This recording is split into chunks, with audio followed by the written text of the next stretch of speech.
ये बहुजन हिताय बहुजन सुखाय नहीं चलते, परिजन हिताय परिजन सुखाय चलते हैं। ये सम्मान की बात करते, इनके यहाँ तो ऐसा था मान्यवर, इस देश में 2 ही प्रधानमंत्री हुए जिन्होंने अपनी सरकार में अपने अंदर गठित कमेटी के द्वारा अपने को भारत रत्न अर्पित किया। एक पंडित जवाहरलाल नेहरू और एक श्रीमती इंदिरा गांधी जी। जैसा मोदी जी ने एक बार कहा था कि लोगों ने उनसे पूछा कि आप साहब छुट्टी भी नहीं लेते, इतनी ऊर्जा कहां से पाते हैं? उन्होंने कहा था रोज 1 से 2 किलो गाली खाता हूं और उसके बाद उसी से ऊर्जा पाकर पुनः आपकी सेवा में लग जाता हूं। आज हम दुनिया के इकलौते देश हैं जो 2 परस्पर विरोधी देश हमको समान रूप से सम्मान देते हैं। अमेरिका कहता है कि India is our strategic partner और रशिया कहता है कि India is our traditional partner.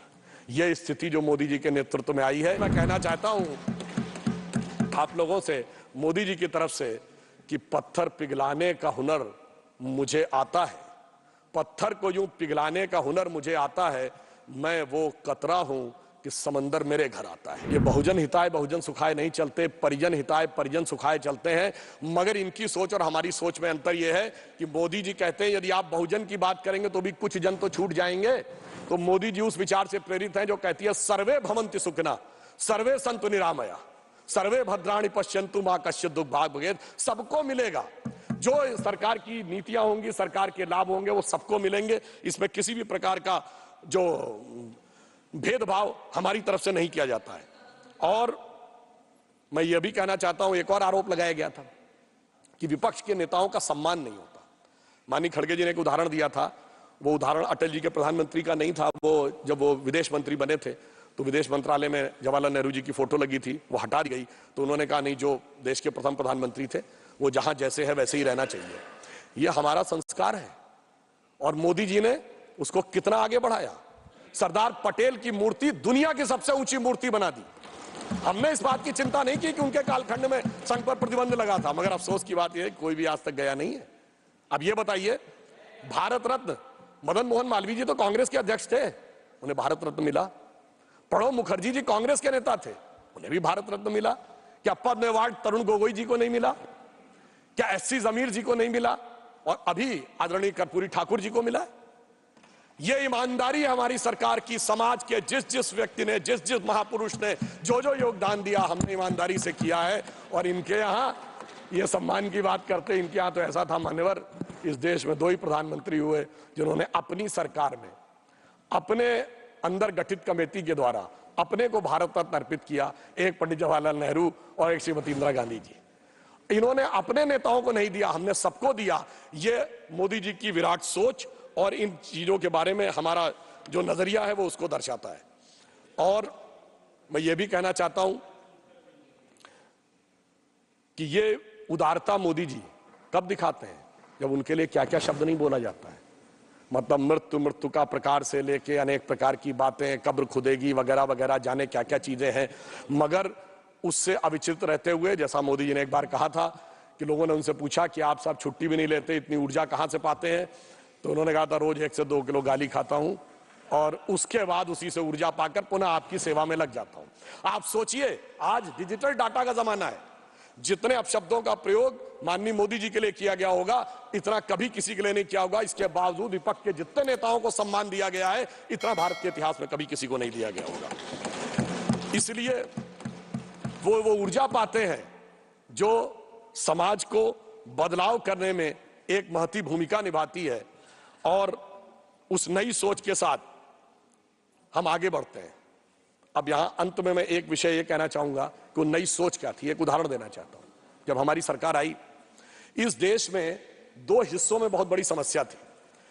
देश का पूर्वी हिस्सा है, वहां पर पानी बहुत गिरता है, बाढ़ की समस्या रहती है, बिहार से लेके उड़ीसा, पश्चिम बंगाल, असम। जो पश्चिमी हिस्सा है, राजस्थान और गुजरात, वहां पानी कम गिरता है, इसकी वजह से सूखे की समस्या रहती थी।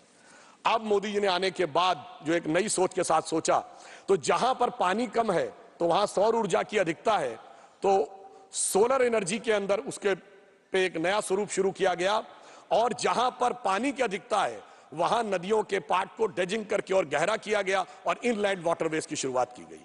यानी जो समस्या है उसके अंदर से कैसे एक नया रास्ता निकाला जा सकता है वो देखा। और सोलर एनर्जी में हम वहां पर पहुंचे कि आज दुनिया में हम 5th स्थिति में है सोलर एनर्जी में।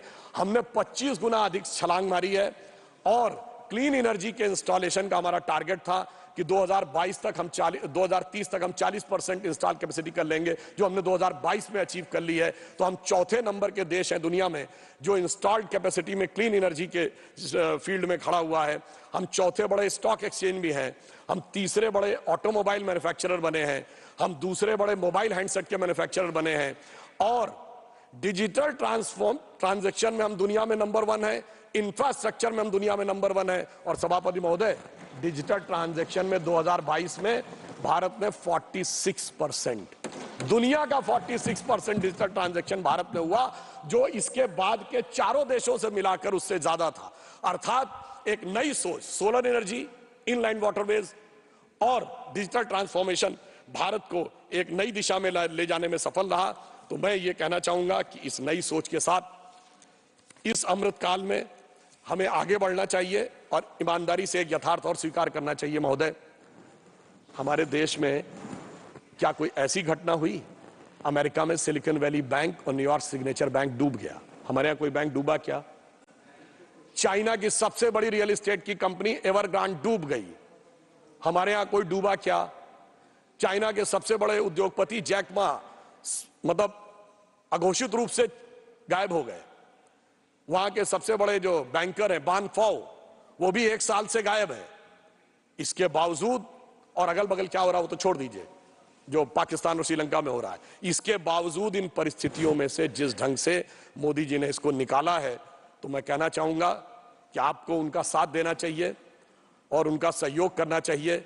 ये काम इतना आसान नहीं था, और आज स्थिति सिर्फ इतनी नहीं बनी है। आज हम दुनिया के इकलौते देश हैं जो 2 परस्पर विरोधी देश हमको समान रूप से सम्मान देते हैं। अमेरिका कहता है कि India is our strategic partner, और रशिया कहता है कि India is our traditional partner. यह स्थिति जो मोदी जी के नेतृत्व में आई है, ये दुनिया में किसी दूसरे देश के पास नहीं। इसलिए मैं कहना चाहता हूं आप लोगों से, मोदी जी की तरफ से, कि पत्थर पिघलाने का हुनर मुझे आता है, पत्थर को यूं पिघलाने का हुनर मुझे आता है, मैं वो कतरा हूं कि समंदर मेरे घर आता है। और मैं अंत में यह भी कहना चाहता हूं कि आज भारत एक नए स्वरूप की तरफ आगे बढ़ रहा है। हम एक बिंदु बस और कह देता हूं, उसके बाद समाप्त करता हूं। आज हम जिस रफ्तार से आगे बढ़ रहे हैं, दुनिया में हमको जैसा कोऑपरेशन मिल रहा है और भारत की तरफ जिस ढंग की आशा भरी निगाहों से देखा जा रहा है, ऐसा पहले कभी देखने को नहीं मिलता था। मुझे याद है माननीय सभापति महोदय, हम लोग बच्चे थे, राम मंदिर आंदोलन समय कहा जाता, जिस दिन राम मंदिर बनेगा उस दिन मिडिल ईस्ट के देश पेट्रोल देना बंद कर देंगे। आज हकीकत क्या है? आज भारत मिडिल ईस्ट और यूरोप का कॉरिडोर बन रहा है, राम मंदिर भी बन रहा है, कॉरिडोर भी बन रहा है। G20 समाप्त हुआ तो सऊदी अरब के क्राउन प्रिंस मोहम्मद बिन सलमान एक दिन एक्स्ट्रा भारत में रुके व्यापार पे बात करने के लिए। आज हमारा सऊदी अरब के साथ व्यापार हो या जो भी व्यवस्था हो, बहुत तेजी से आगे बढ़ रही है। और वैसे जो लोग साइंस में, टेक्नोलॉजी में रुचि रखते हैं, उन्हें पता हो कि अब तेल की टेक्नोलॉजी का समय 20-25 साल का ही रह गया, वो भी खत्म होने वाला है। तो इसलिए अगर आप देखें कि यदि कोई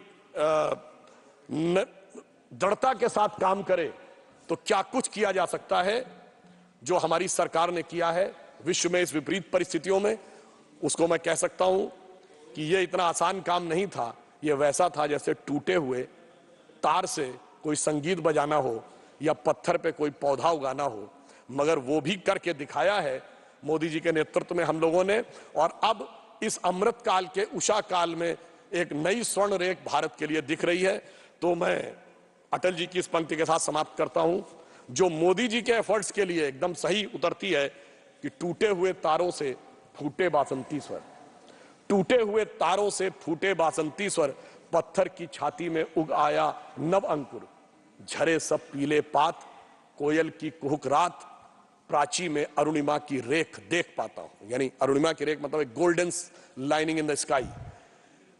झरे सब पीले पात, कोयल की कुहुक रात, प्राची में अरुणिमा की रेख देख पाता हूं, गीत नया गाता हूं, गीत नया गाता हूं।